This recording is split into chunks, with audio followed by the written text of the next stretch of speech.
Muy buenas noches, bienvenidos. Esto es Recalculando.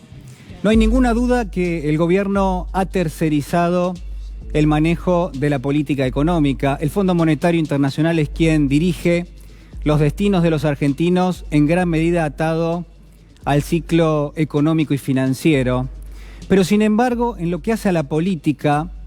y también en lo que hace a la campaña electoral, uno puede adivinar que sigue este gobierno manejándolo todo, y sobre todo su asesor Jaime Durán Barba. Solo así se entiende que en pleno siglo XXI el gobierno apunte a métodos de construcción del poder político que quedaron olvidados en el tiempo y que generaron muchísimo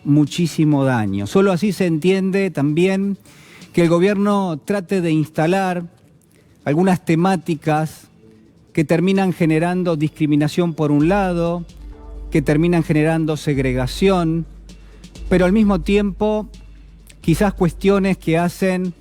a la agitación de algunos prejuicios o incluso cierto macartismo. Usted sabe lo que es el macartismo, es la persecución con características ideológicas, es que te persiguen por pensar distinto. Y todo esto se resume quizás en uno o dos conceptos. El primero, que hace a la violencia. Se ve en cada uno de los hechos que terminan siendo noticias en los últimos días un grado de violencia que se intenta, en todo caso, instalar, de violencia que puede ser simbólica, pero también de violencia fáctica, y al mismo tiempo de odio entre los argentinos. Esto es lo que está planteado. Por eso, pensando un poco en todo esto, en lo que viene aconteciendo en los últimos días, la verdad que traté de hacer un ejercicio, de pensar, bueno, cuál es el texto, cuál es el escritor que quizás mejor se adapta para tratar de describir qué es lo que nos está pasando. Y me encontré con algo muy particular, con algo que quiero compartir con usted y que usted me tenga un poco de paciencia esta noche. Porque el texto que vamos a compartir, pero también la historia del escritor, tienen en un todo que ver con lo que está pasando en la Argentina. El texto es Las brujas de Salem, y el escritor es Arthur Miller, un dramaturgo excepcional que vivió en los Estados Unidos hace bastante tiempo y que en un momento de su vida, allá por el año 1950, entre 1950 y 1956, fueron una cantidad de años en su vida, se encontró perseguido por el poder político que precisamente estaba al frente de la Casa Blanca. Hubo un senador en ese momento que se llamó Joseph McCarthy y que decidió que todo aquel que tenía algún tipo de simpatía con el comunismo o que tenía amistades con algunas personas que se habían manifestado en simpatía con el comunismo, que todas esas personas eran susceptibles de ser acusadas, de ser perseguidas e incluso de ser encarceladas. Fue ese momento donde para muchos referentes de la sociedad estadounidense, artistas, escritores, pintores, músicos, destacados políticos, todos ellos estaban a tiro de una acusación por parte de este senador y eventualmente de ser parte también de un proceso que muchas veces terminaba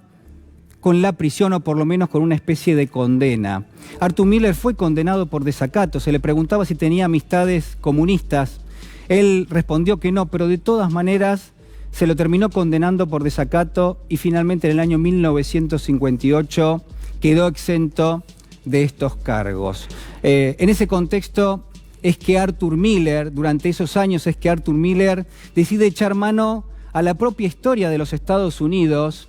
y decide revisitar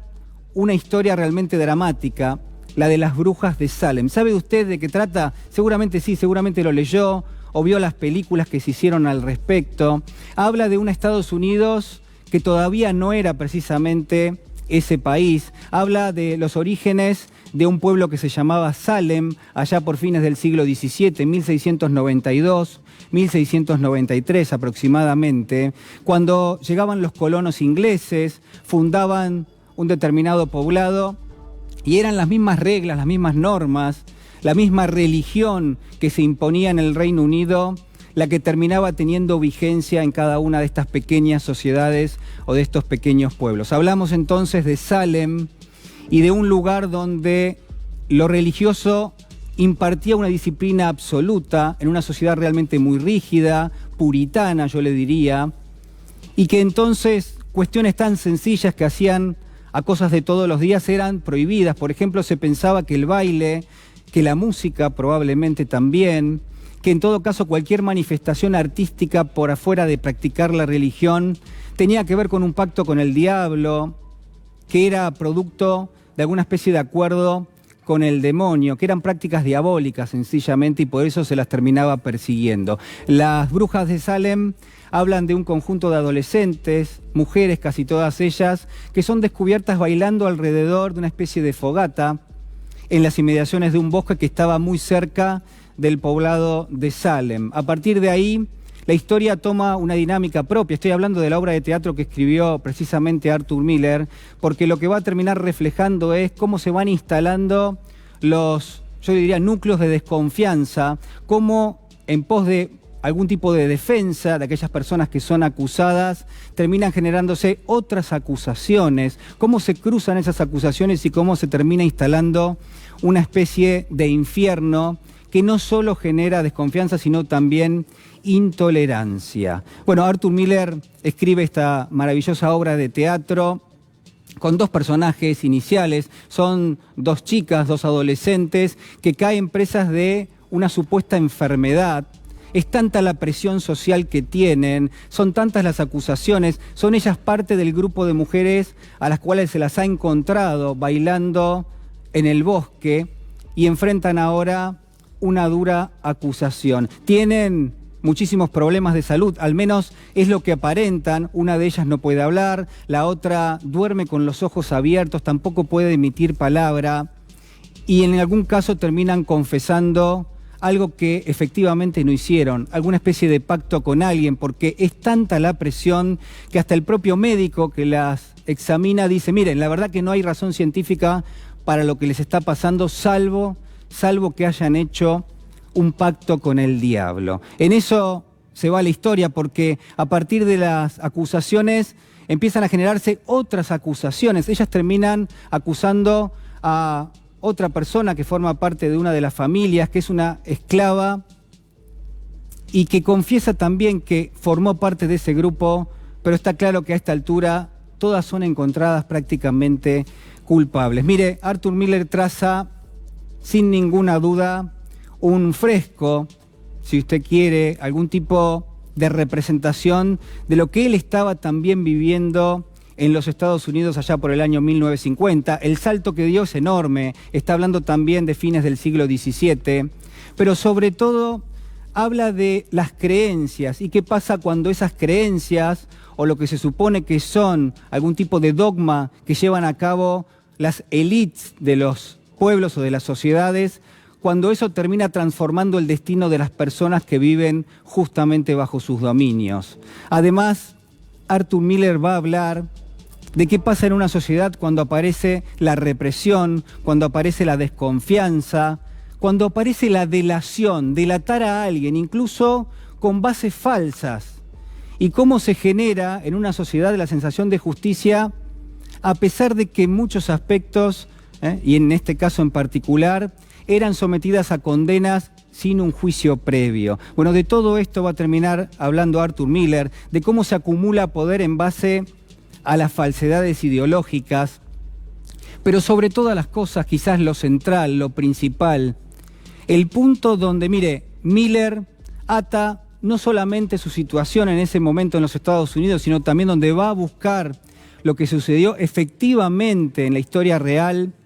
con las brujas de Salem, es en este punto. En las brujas de Salem, los jueces, los magistrados, los referentes de la sociedad, las personas más importantes, los jefes de las familias colonas, bueno, todos ellos terminan acusando, pero en gran medida terminan ejerciendo una creencia solamente porque les conviene hacerlo, porque de esa manera se exoneran, se separan de esa situación que están desempeñando. De la misma forma, Arthur Miller va a ver que quienes lo están acusando probablemente no tienen una finalidad en sí mismos, sino, por sobre todas las cosas, acumular o construir poder, va a decir él, eliminar a los adversarios políticos y, por sobre todas las cosas, escuche bien, manipular a la opinión pública. De eso se trató el macartismo en los Estados Unidos y de eso se trató las acusaciones que enfrentaron las brujas de Salem. Quiero preguntarle en esta noche si todo eso que yo le comentaba al comienzo del editorial, si en gran medida uno no puede reconocer en el gobierno, en lo que está haciendo el gobierno en este momento, una situación totalmente parecida a la que estamos comentando. Si en algún punto la política que lleva adelante, las herramientas que está utilizando el gobierno, si el reconocimiento de algunos grupos que son considerados enemigos, fíjese detrás de la etiqueta, en todo caso, del comunismo que Miguel Ángel Pichetto ha instalado, o de otras etiquetas, si atrás no se esconde en la historia de este gobierno en estos últimos 3 años cuestiones que hacen referencia a los mapuches, a los kirchneristas, a los peronistas, a los neokirchneristas, a la cámpora, por ejemplo, si no se termina hablando muchas veces de las organizaciones sociales, de los piqueteros, si aparte no se habla de los sindicatos o de los sindicalistas, si no se los ataca permanentemente tratando de generar algún tipo de polarización, tratando de construir poder político. Y lo que quiero decirle en esta noche es que más allá de todo, en esta Argentina que es más desigual, que es menos inclusiva, en esta Argentina que tiene mayores niveles de pobreza y de indigencia, más allá de la cuestión del comunismo, mire, déjeme plantearle que tenemos que hablar de otra cosa, que tenemos que hablar de lo común, y que lo común esta noche entre nosotros tiene que ser no solamente el rechazo a agitar prejuicios, a instalar la discriminación o la segregación, a instalar el odio o la violencia, que lo común tiene que ser la palabra, que tiene que ser nuestras palabras que esta noche nos dicen que no podemos volver atrás y que no podemos volver a cometer los mismos errores.